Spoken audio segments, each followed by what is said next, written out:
the start of this year, which is 2012, my dad and I went on a road trip from Sydney to Perth, and I said I'd vlog it about 2 years ago now. Admittedly, it did get put off for a year, but this is the result.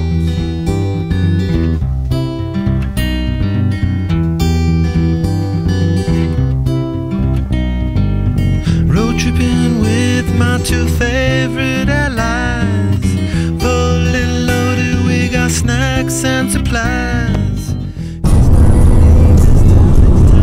We get past it again.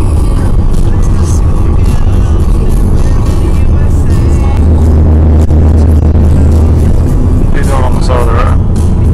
We're in the truck.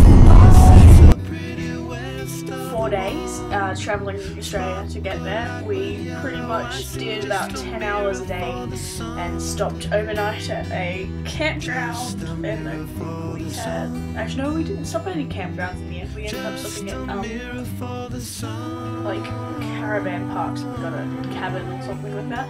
But yeah, it was lots of fun, definitely like one of the best experiences I've been on whilst driving, and it kind of is, I think, one of the reasons why I love driving so much. We took a big family car that we have. It's a Mazda CX-9. I'm a bit uncertain of that because I drive our other one, which is a Honda Jazz. But yeah, it's like, compared to the Jazz, it's like massive. And then it's also an automatic car, which was a bit disappointing for me, who is in love with my automatic. It's not mine, it's my mum's manual car. So yeah, but we managed to do it, and we, you know, I got up so much experience from this trip. Like, I was on my L's back then. And yeah, so we made a few stops on the way because, you know, that's what you do when you're doing a road trip.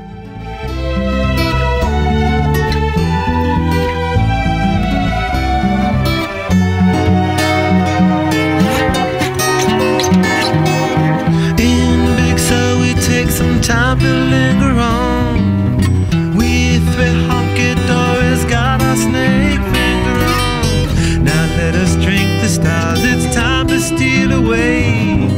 Let's go get lost right here in the USA. Let's go get lost, let's go get lost. Blue, you sit so pretty west of the one. Sparkle light with yellow, I see just a mirror for the sun.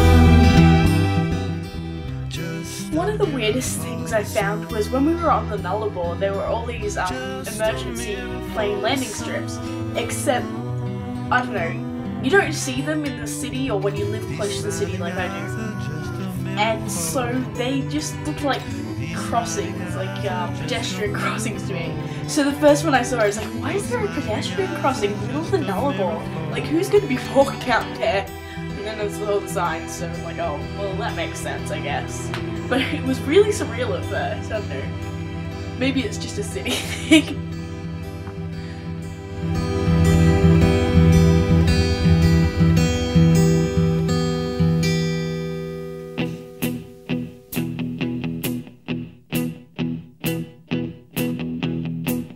When I wake up, well, I know I'm gonna be the man who wakes up next to you.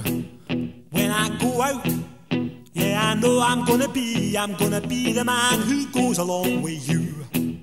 If I get drunk, well, I know I'm gonna be the man who gets drunk next to you.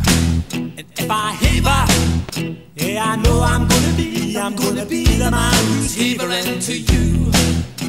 But I would walk 500 miles, and I would walk 500 more just to be the man who walked 1,000 miles to fall down at your door. When I'm working, yes, I know I'm gonna be the man who's working hard for you.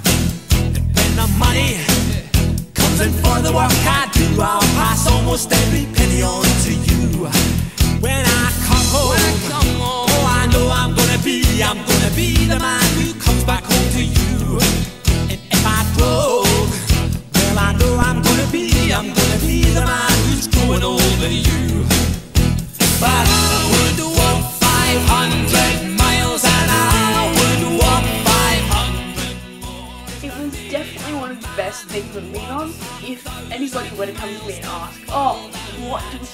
would you suggest doing this as an experience?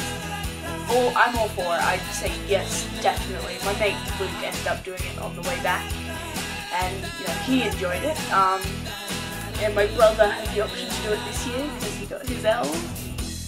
And so, well, this year, next summer. But yeah, it's just a chance which you are unlikely to get again unless you go out and do it yourself on your full license. And so for that, it's worth it. Definitely worth it. I know I'm gonna be the man who goes along with you. And when I come home, yes, I know I'm gonna be the man who comes back home with you.